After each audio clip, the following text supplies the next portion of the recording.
There's in the last couple of days, there's been a video to surface that we wanted to kind of touch on before we get out of here. I'm dying to hear what Reggie has to say. Yes. Pastor Rose, I'm sorry, I've been calling you Reggie the show like we at home. Well, that's my name that my mama gave me when Pastor I came Bullet. out.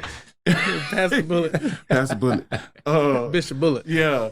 So Shawn's going to cue up this video. We're gonna check it out, and then I want to hear both Pastor Rose and Shawn's commentary. Oh yeah. Yeah, I want to know now who the two guys behind you are. That's what I want. Okay. Because if I were you, I'll be off in 2 minutes. I'm just doing. If I'm too loud, just let me know. Honestly, they can't. 2 more minutes. They can't hear us, right? No, not you. Okay, no. So I would be careful if I were you, because the last time you were on a couple of guys like that, they stole your car. Here's Chris in Boston. Go ahead, Chris. Hey, what's going on, guys? I want to talk about. We have to clean up something from Friday. We had a bad moment on Friday afternoon, and so we just want to clean up that little bit of business. And so, Maz, the floor is yours. Okay, so as you said, late in the show on Friday, I made some comments that angered and upset some people, and rightfully so. So I wish I could take them back. I can't. They were insensitive, they were hurtful, and frankly, they hurt the cause for those of us who believe in racial and social equality and all of those things. And I do. I'm on that side of the line, which is what made this thing so difficult in so many different ways. So I owe everyone an apology. It's not who I am. It's not who we are. I can tell you that until I'm blue in the face. Those of you who know me will believe it. Those of you who don't, won't, and you probably shouldn't. If I saw and heard what you did, I'd feel the same way. And you have a right to be upset. The only thing I can really do is apologize for it. Again, there is, when we're talking about these sorts of issues, there is a line somewhere, and I can assure you I stand on the right side of it. But again, that doesn't excuse what I said or did on Friday. It was really, I meant, if anyone cares, to poke fun at you, Mike. It didn't come off that way. It came off as something far broader and ignorant. And I'm regretful of that.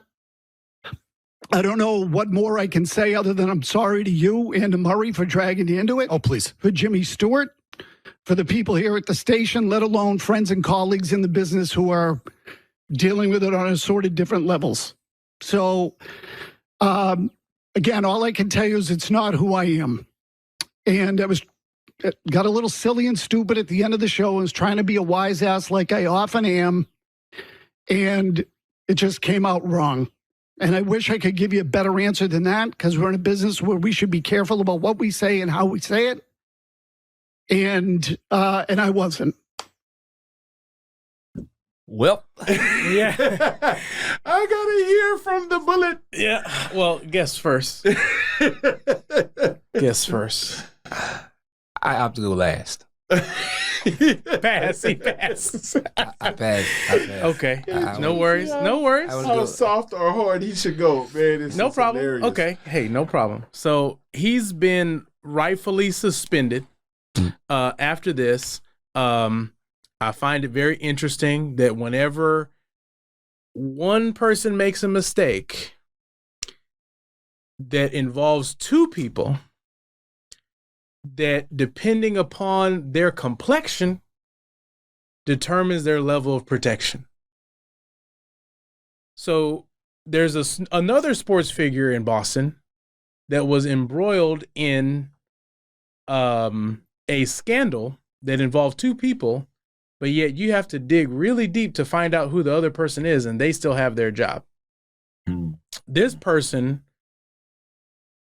directly makes comments that are racist, referring to his co-host's car being stolen the last time he was in the city of New Orleans. And it's not known who stole the car, however many years ago, whenever that happened. And because he sees two black people, two black men in what appears to be the business lounge of a hotel with no evidence to support it, he goes ahead and says, oh, hey, the last time that you were around guys like that, your car got stolen. So he automatically makes an assumption based on his bias that, hey, it must have been 2 black guys like these guys that stole your car last time you were in New Orleans. You know, but he will get suspended and go to sensitivity training. But yet, if you're on the other side of Boston, and instead of a radio host, you're a coach, and you may do something that is not honorable in terms of sleeping with another man's wife, but it's not illegal. Right. Does that make sense? Right. You lose your job, and your entire career is damaged, possibly beyond repair. Right. Not just in Boston, but in your entire league, everywhere. Right. So you lose your fiance, you lose your job, you lose all these different things. This guy basically gets administrative leave, paid vacation, slap on the hand, slap on the wrist. You know, so to me, I just find it very interesting that, you know, it just depends on the complexion, on the saturation of your hue as to what hand you get dealt. I find it interesting. I'm not even mad. I'm just as bad as them. If to throw people like that in a box, but it's Boston. And Boston is historically known for being a racist town.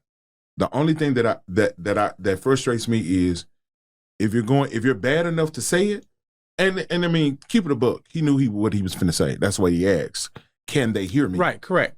Because you knew what you was finna say. Right. So I don't want you to get whooped. Right. Because if they hear what I say, then they're gonna whoop you. It's gonna be a problem. Right. And so you knew what you were gonna say. I don't think he's apologizing for saying it as much as he is apologizing for how you feel about what I said. My thing is, keep it a buck. You said it. You meant it.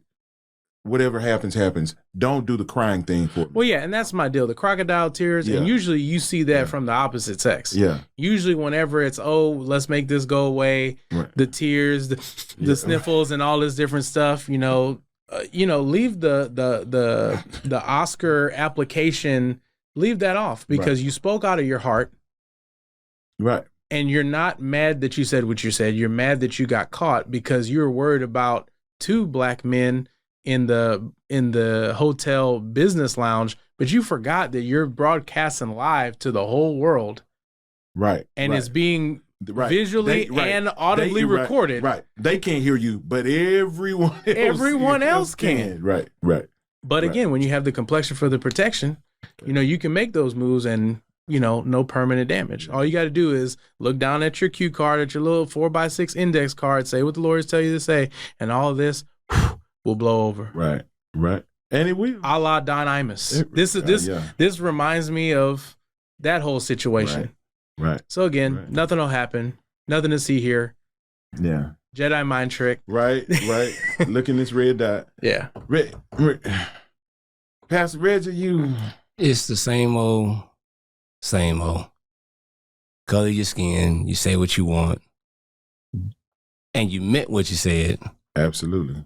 But then you want to get on the camera and act like you're sorrowful. You're sorrowful for maybe the couple $100,000 they took from your account or from the slap on the wrist that you got that now you have to suffer for. But what you've done, what y'all do time and time again, is take us back 65 years based on comments that, I'm not racist, but here's a racist comment for you. Right. I'm not racist, but my tongue is. Right? We don't do shout-outs, but if we did. Yeah. I'm not a racist, but if I was, I would say this. And then ask, can they hear you? Yeah. And I would say the guy that was actually the host, if y'all saw his face, and then the words that the guy tried to say when he was trying to apologize, it was like, man, get out of here, man. You ain't sorry for what you said. He tried to hurry up and go to the caller. Like, we know that was our line. Right. Yeah, and I think that, like, even if you have a shred of racism, the fact, like, be a professional. Like that's not cool. That's not. It's never. But unfortunately, those of the other hues sometimes they don't think before they speak because they think that whatever they say, they license to do it because they think they're better. Right. So I was laughing and joking. And I said something idiotic. No, you're an idiot. Right. Who always speaks out of turn. Right. Who always probably says racist things when you don't have an audience listening to you. A microphone in your mouth. So I don't think none of that apology was genuine.